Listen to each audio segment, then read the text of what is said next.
Eu torço pela paz, eu peço misericórdia para os dois lados. Tem gente dos dois lados. Vocês são torcedores, parece a Copa da Morte. Aí fica um grupo torcendo por um lado, torcendo pelo outro. Tudo isso é coisa de quem não tem Deus na alma, não tem Deus na mente, não tem evangelho no coração, nenhum. Ficam torcendo pelas profecias. Oba! Quem será Gog e Magog? Quem é Ross? Quem é Cush? Quem é isso? Quem é aquilo? Meu Deus! A profecia dada a Ezequiel, quando os israelitas estavam, quando os judeus estavam no cativeiro, que começou com os babilônios, medos, persas, e foi no tempo dos medos e dos persas que Ezequiel, no cativeiro, recebeu a revelação do seu livro, que você pode ler hoje na Bíblia, no Velho Testamento, e vem as alusões a Gog, Magog, Ross, Cush, todos esses povos. Em momento algum se disse quem era quem, nem Ezequiel disse isso.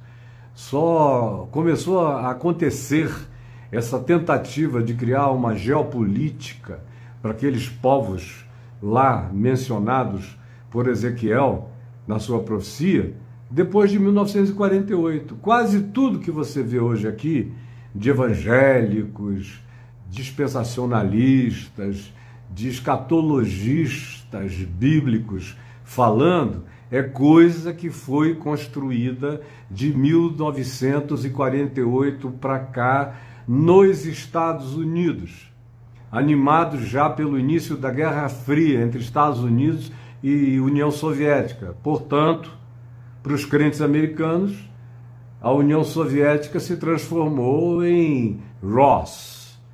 A China se transformou em Gog e Magog.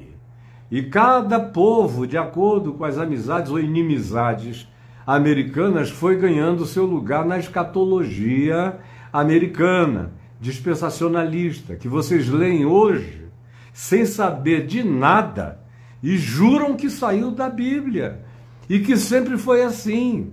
E que Jesus interpretou assim, Paulo interpretou assim. Para ser sincero, Jesus não deu uma única dica acerca de Gog, Magog, Ross, Cush, nenhuma dessas populações, nenhuma. Ele não entrou nos detalhes dessa ninharia.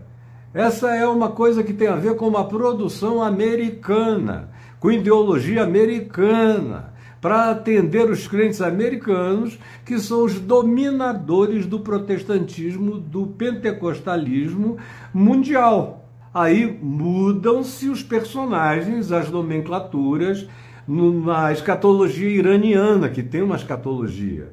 E aí muda tudo. Quem é o demônio da escatologia iraniana são os Estados Unidos, o grande Satã. É Israel, que o Irã jura que no dia que tem uma arma nuclear poderosa, vai varrer, essa é a expressão, desde o tempo do Ahmadinejad, que ele usa essa expressão, vão varrer Israel do mapa. Então, vocês estão lidando com escatologias criadas pelos ódios da Guerra Fria e pensando que estão lidando com alguma revelação divina.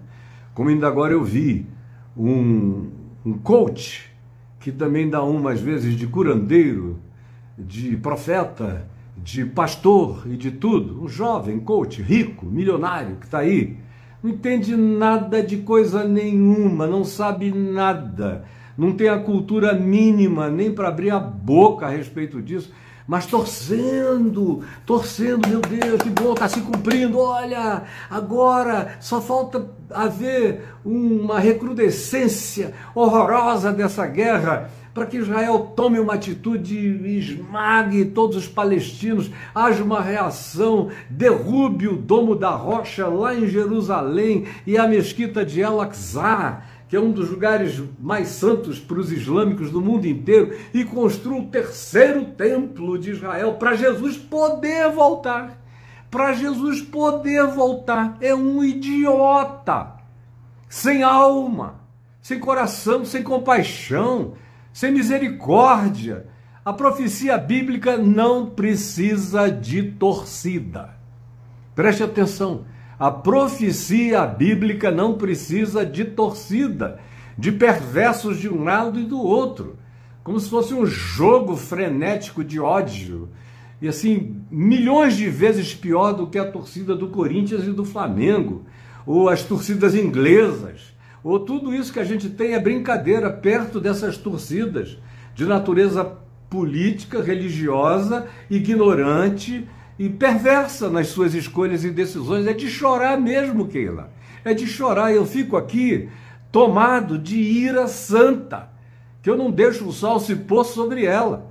Eu dormi bem essa noite, porque eu falei, Senhor, o mundo é teu, as pessoas são tuas, eu vou dormir, descansar em ti, e o sol não se porá sobre a angústia da minha alma, nem sobre a minha ira de ver tanta ignorância, tanta barbaridade, tanta intolerância, tanta maldade e tanto crente satanizado pela escatologia politizada, pela perversidade. E vocês parecem que não entendem isso nunca.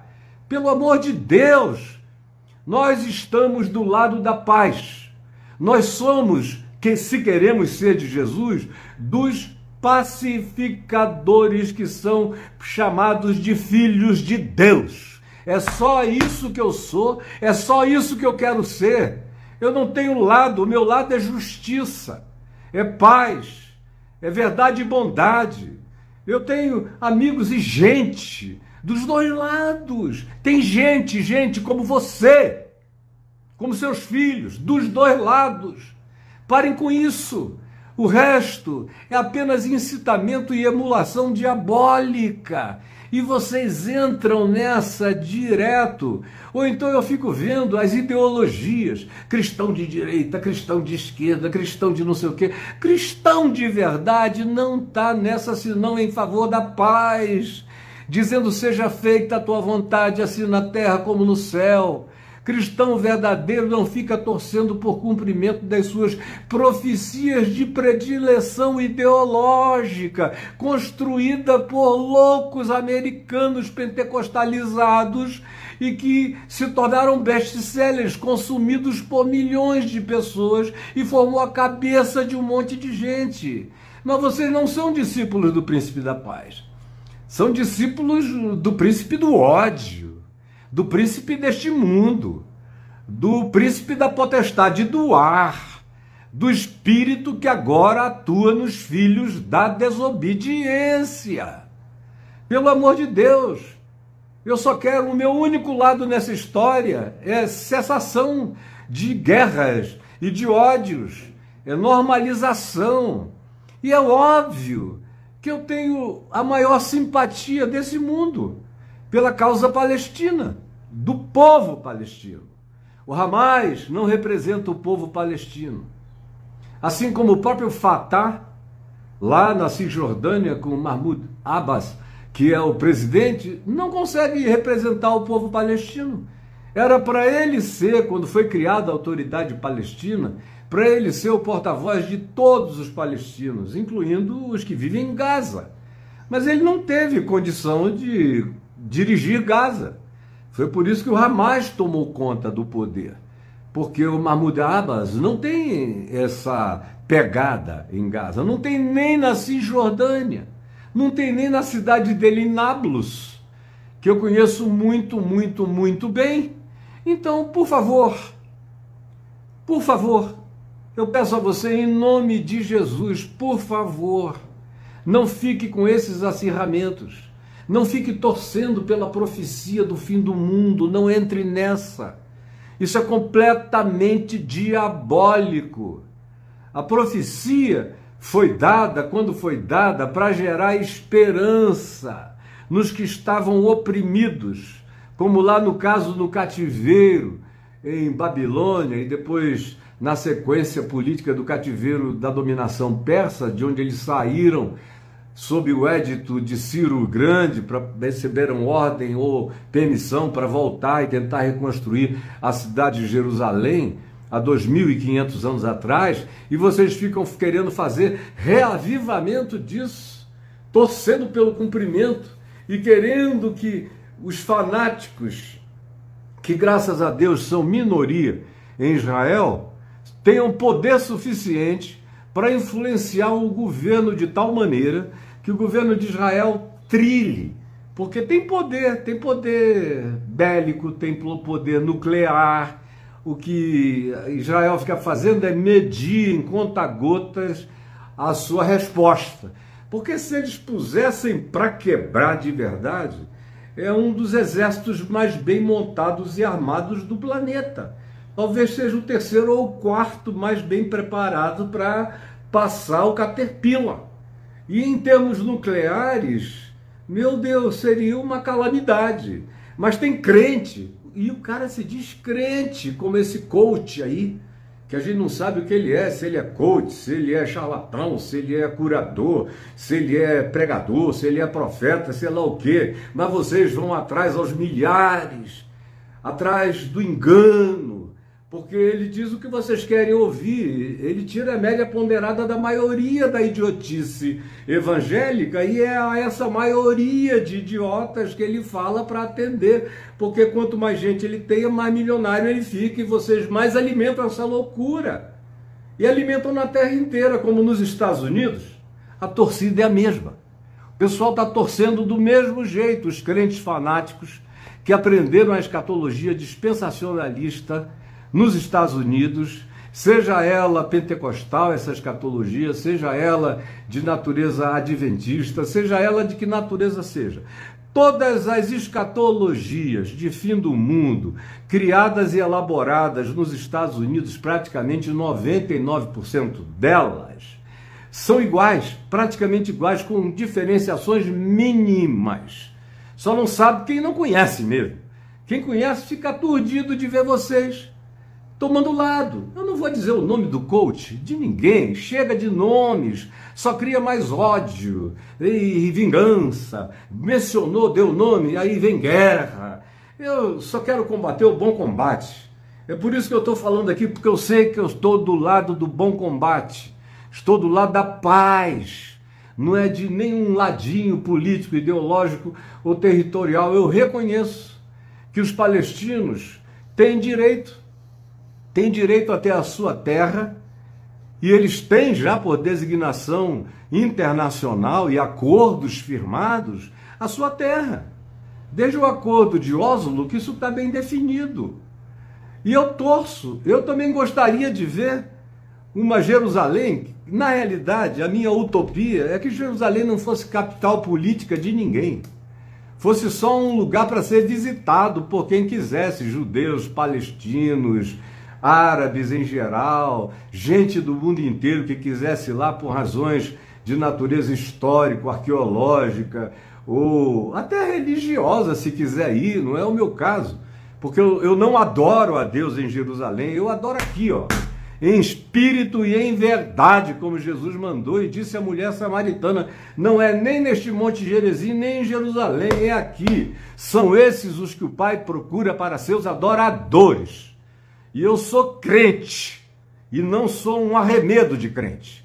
Então gostaria que Jerusalém deixasse de ser a capital de Israel e passasse a poder ser a capital de ambos os povos.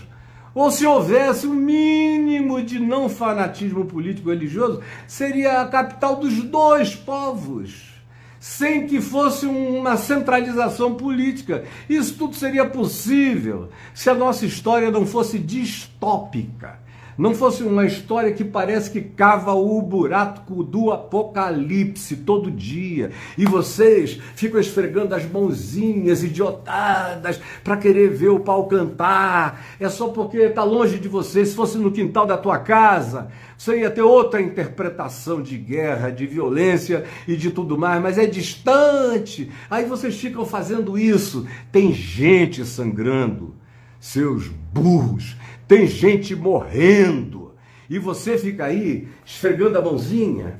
Ai, eu quero que o terceiro templo seja construído.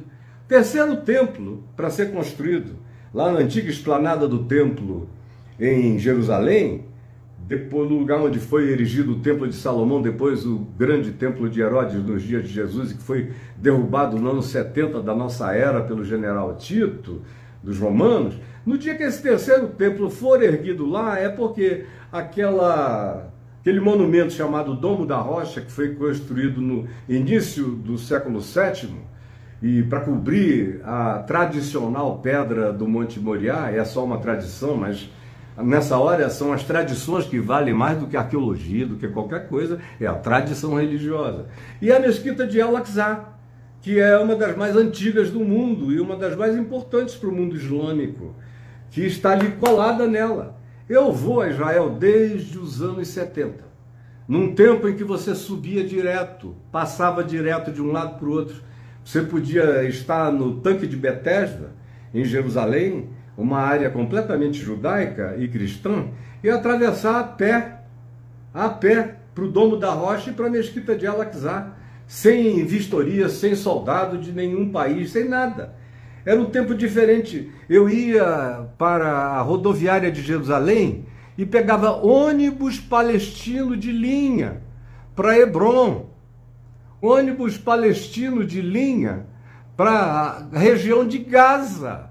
Eu visitei Gaza inúmeras vezes dos anos 70, entrava e saía. Admirava imensamente aquela praia linda do mar de Gaza, do litoral de Gaza, um mar bonito, azul, dá vontade de ficar é na praia.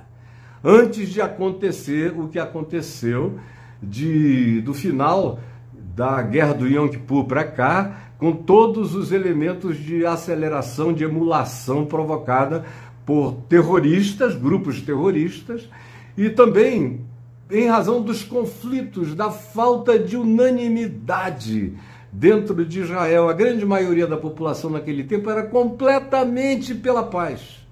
Estava disposta a fazer qualquer negócio pela paz.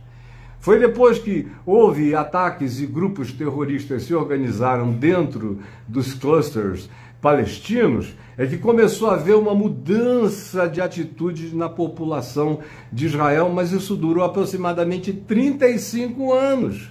A maior parte da população, 40 anos atrás, 50 anos atrás, era uma população completamente desejosa de paz. A oração diária era salva-nos de guerra, de conflito, a gente só quer construir uma nação tranquila e desenvolvida. Foi de lá para cá que isso foi acontecendo.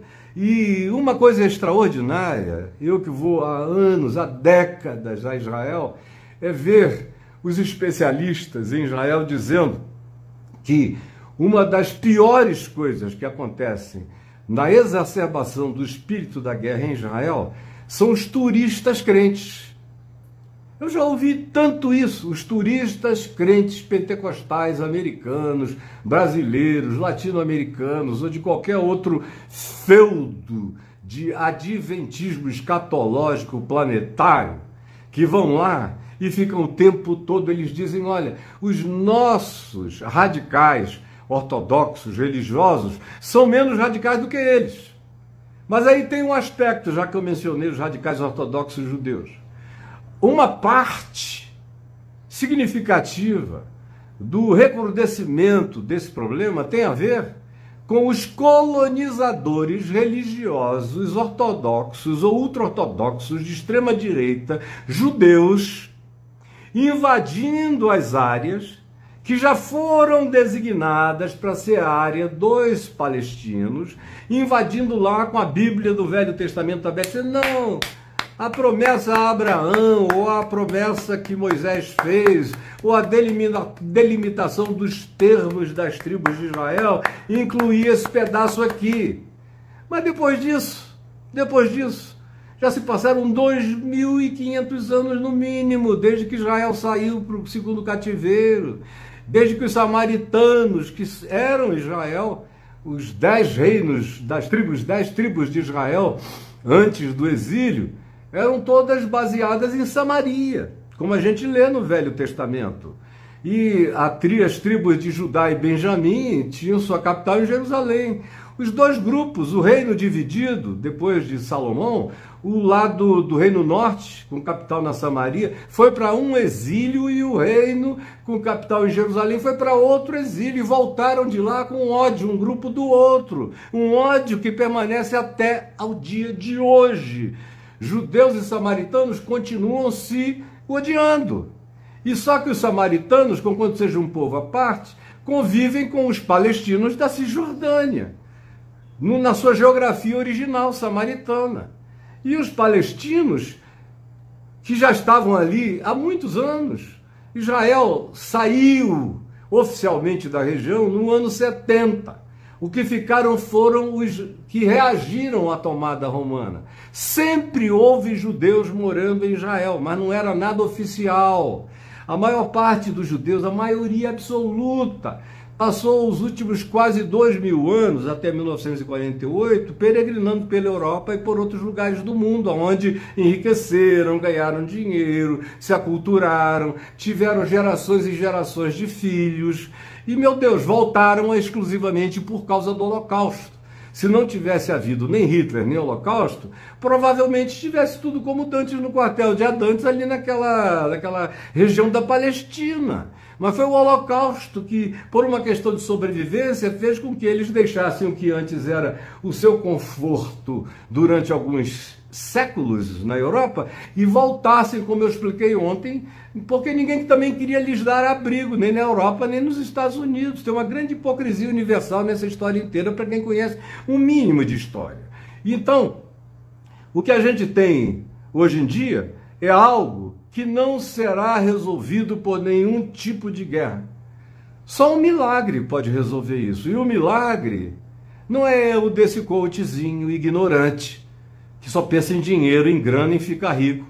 Chegou a dizer outro dia que Jesus disse que o grande inimigo da alma do homem era Mamon, que não era possível servir a dois senhores, não era possível servir a Deus e as riquezas. Jesus só teria falado isso porque era solteiro. O cara teve a coragem de dizer isso. Não tinha mulher e filhos para criar, senão Jesus ia ter sido o homem mais rico do mundo. Quando a Escritura diz que, sendo ele rico, se fez pobre por amor a nós. Mas esse cara é seguido por milhões. E gente que carrega o espírito dele é alimentada com essa mesma ilusão, mentira e engano, pró-ódio, pró-guerra, pró-encontro e choque de milícias. Quando, na realidade, as armas da minha milícia, e deveriam ser da sua milícia, não são carnais. Devem ser poderosas em Deus para destruir fortalezas e anular sofismas, mentiras, enganos. E os piores de todos são os enganos feitos em nome da Bíblia, em nome de Jesus, em nome de profecias. E vocês ficam esfregando as mãozinhas querendo o quê? O fim do mundo? Ah, tomara que o mundo acabe, que pegue fogo, desde que seja bem longe da tua casa, não é, seu hipócrita? Que queime tudo para lá, que Jesus volte. Pois olha, quando esse dia chegar, a tua casa vai ser atingida, a minha casa vai ser atingida, o mundo inteiro será atingido. E vocês não sabem o que fazem, e eu digo, Pai, perdoa-lhes, porque eles não sabem o que fazem, o que dizem, nem o que pedem. É absurdo. Nós temos que torcer pela paz e só pela paz, pelo encontro, pelo diálogo. É óbvio que uma vez que isso tudo foi deflagrado agora, haverá retaliação. A gente está lidando com dois grupos do Velho Testamento. O agressor está escondido hoje, o agressor momentâneo, o agressor tópico, o agressor dessa última agressão de 2 dias atrás, se esconde em Gaza e usa quase 1 milhão de seres humanos como escudo humano. Escudo humano, é na covardia das ações terroristas que eles praticam a violência que praticam. Agora, há um problema que habita os dois lados dessa história. Como eu disse, os colonos judaicos fazendo colônias dentro das áreas palestinas é o pretexto que o Hamas tem, que o Hezbollah tem e que outros grupos têm de continuar fazendo os ataques que fazem. Agora, mesmo que os colonos ortodoxos, ultradireitistas, religiosos, alucinadamente religiosos, como são os evangélicos pentecostais dispensacionalistas que a gente vê aqui, mesmo que eles parassem de fazer o que estão fazendo e se retirassem, a coisa já foi longe demais, os ódios estão exacerbados, é um espírito geracional de vingança que se instalou. Não basta parar agora. Agora é um querendo vingar a morte do outro. E assim vai, olho por olho, dente por dente. Como Mahatma Gandhi disse, no final é o mundo inteiro cego e banguela. Eu tiro o teu dente, você tira o meu. Eu arranco o teu olho, você arranca o meu. E a gente vai ficando cada vez mais cego, cada vez mais banguela, e Mahatma Gandhi fez a profecia correta. E é isso que se cumpre com a manifestação do religiosismo fanático de todos esses grupos. Como eu disse ontem, o mundo pode ainda vir, de fato, a conhecer a maior hecatombe de todas, provocadas pela ação humana em razão do fanatismo religioso de judeus, de cristãos e de muçulmanos fanáticos. São essas religiões do livro que fazem quase metade da população do planeta, que tem o poder de provocarem a terceira, a quarta destruição da Terra, de boa parte da humanidade, se não de toda ela, mas vocês ficam brincando de religião, de escatologia, de ver quem é que está certo na profecia. Ainda agora eu passando os olhos aqui no Instagram, vi um senhor gordinho, barrigudinho, que só fala em Gog, Magog, nas profecias de Ezequiel, e ele quer ser o rei da profecia. Assim, está se cumprindo, olha só como está se cumprindo. Pelo amor de Deus, um cara velho, deve ter filhos e netos, não se enxerga, não se enxergou até o dia de hoje. Vocês não entenderam nada. Parece que cada nova geração só nasce com a memória imediata do que aconteceu agora. Não tem ninguém com memória histórica, ninguém com um fio para sair dessa gruta do monstro Minotauro em Creta, na Creta da loucura humana. Não tem um fio da meada, e o fio da meada existe, é a história. O fio da meada existe, é o bom senso. O fio da meada existe, é o amor, é a autopreservação, é vontade de que haja paz. O fio da meada está aí, mas vocês não querem. Vocês querem os monstros, as guerras, os ódios, as piores notícias. Vocês querem trazer Jesus como se Jesus se obrigasse a voltar por catástrofes em Israel. Pelo amor de Deus, o que o Evangelho de Mateus diz no capítulo 24, palavras de Jesus, é dizendo: e será pregado o Evangelho do Reino a todas as nações, e então virá o fim. Agora, o Evangelho do Reino não é conhecido nem aqui no Brasil. O Evangelho do Reino não é conhecido nos Estados Unidos. Os Estados Unidos mandam missionários para pregarem o Evangelho americano, da ideologia americana, das teologias americanas, mas não é o Evangelho do Reino de Deus. Não é o Evangelho de Cristo Jesus. Não é o Evangelho anunciado pelos apóstolos, não é o Evangelho dito e falado por quem tem bom senso, sabedoria e paz, e carrega o Espírito de Cristo no interior. Não é. É o Evangelho do ódio, do supremacismo, da guerra, da dominação. Então isso só provoca mais guerra. Eu vejo de vez em quando alguém dizer aqui: paz para os palestinos, paz para os palestinos, paz para os judeus e paz para o teu coração, porque se você tem um lado nessa guerra, é porque o teu coração está em guerra. E pobre de você que vive em guerra, pobre de todos esses que vivem em guerra. A gente está no outro time. Deveríamos estar, como Jesus disse: o meu reino não é palestino nem é israelense, o meu reino não é deste mundo. Ou vocês não sabiam que se eu quisesse eu chamaria legiões de anjos para acabar isso tudo? Mas a palavra de Jesus não é compreendida nunca. Eu vou ver aqui só porque que eu fiquei de repente tão encoberto. Tá tudo bem. Agora eu voltei a ficar nítido. E eu vou encerrar porque eu já falei demais. Eu tinha que falar. Eu estou muito triste. E me mata é a falta de entendimento, é a ignorância, é essa torcida organizada. Vocês são muito pequenininhos, muito medíocres, muito mesquinhos. Ficam torcendo pelo lado, pelo outro. Tomara que esse aqui derrube mais do que aquele, que morra mais gente do lado de cá do que do lado de lá. Meu Deus, são crentes animais, bestiais, horrorosos. Que tristeza, que angústia, que angústia. Vocês provocam no meu coração. Vocês geram raiva em anjos. Vocês provocam a ira de Deus. Aquela irazinha mínima de Deus, porque no dia que Deus se irasse mesmo, não sobrava nada nem ninguém para contar a história. Graças a Deus, a ira de Deus tem sido aplacada, porque a misericórdia triunfa sobre o juízo. Essa é a palavra de Jesus. Um beijo para quem quiser ser beijado.